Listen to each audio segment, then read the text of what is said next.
Well, good morning, everybody, and welcome to this first session of our summer seminar series on setting up e-commerce websites with WordPress. Well, in the next 2 weeks, what we're going to be spending all of our time talking about is how to choose the right e-commerce plugin for your site. Now, while we are focusing on how to sell your products from your WordPress site, there are actually a number of ways for someone to sell products online, right? And sell products online from your WordPress site. For example, if you've got a single product, you can always use just a PayPal Buy Now button inserted into one of your pages, and without or with very limited configuration and with very small amount of energy on your part, you can process a PayPal transaction just by sticking a button for your product on a page. So that's one way that you can sell your stuff online. The second way is the way that we're going to spend 13 weeks talking about, which is using one of the various WordPress plugins on your site. Another popular way is to have a completely separate system installed on a subdomain. So it's not inside of WordPress, it's not run via WordPress, it's run via something else. And there are a couple of good examples of that, of open source software that lets you do this. Two of them in particular are Magneto and OS Commerce.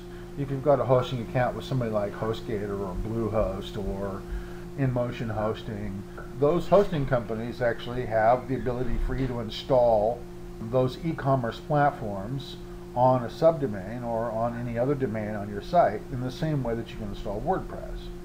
So there are these other entirely separate systems that can be standalone and nevertheless be not integrated into your site but be in a subdomain of your site. There are also a variety of hosted systems, and by hosted system what I'm talking about is something that actually processes everything for you off of your site. So an example of a hosted system might be eJunkie or FoxyCart or Wazala.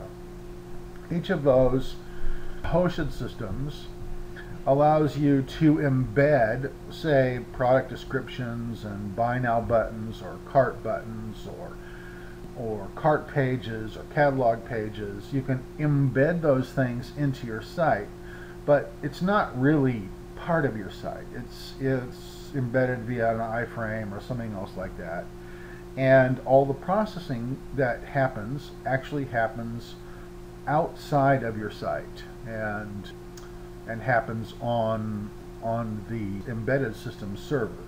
So, if you do that with eJunkie, it's going to cost you anywhere between $5 and $40 a month, depending upon how many products you're selling.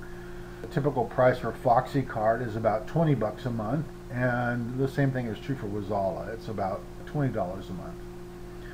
And those are three hosted systems that you can use to essentially embed a store without actually having to manage the store inside of WordPress. Now, there are also hosted systems that are entirely separate from your site. So it operates in very much the same way, but it's its own website. You may be able to sort of integrate some widgets into your site, but it's not really embedded. As soon as you go to the store, you're actually going to a separate site. And there are a couple of well-known examples of that. First, there is the Amazon Web Store, which costs you $39 a month plus 2% of all of your sales. There is Shopify, which is a little cheaper. It costs you $29 a month, but it's still, again, 2% of your total sales. And then there's Volusion, which only costs you $15 a month. Each one of those systems is not embedded into your site. It's entirely separate from your site, and you'll go from your site to stores in those systems. And then finally, you have the opportunity, of course, to be part of an e-commerce ecosystem, which is naturally entirely separate from your site. And good examples of that are like selling your products on Amazon, or selling them on Etsy, or selling them on eBay.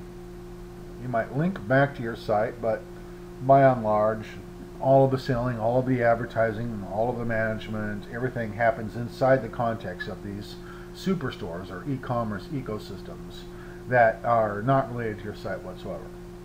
So those are the sort of various ways in which people sell online, or people can sell online.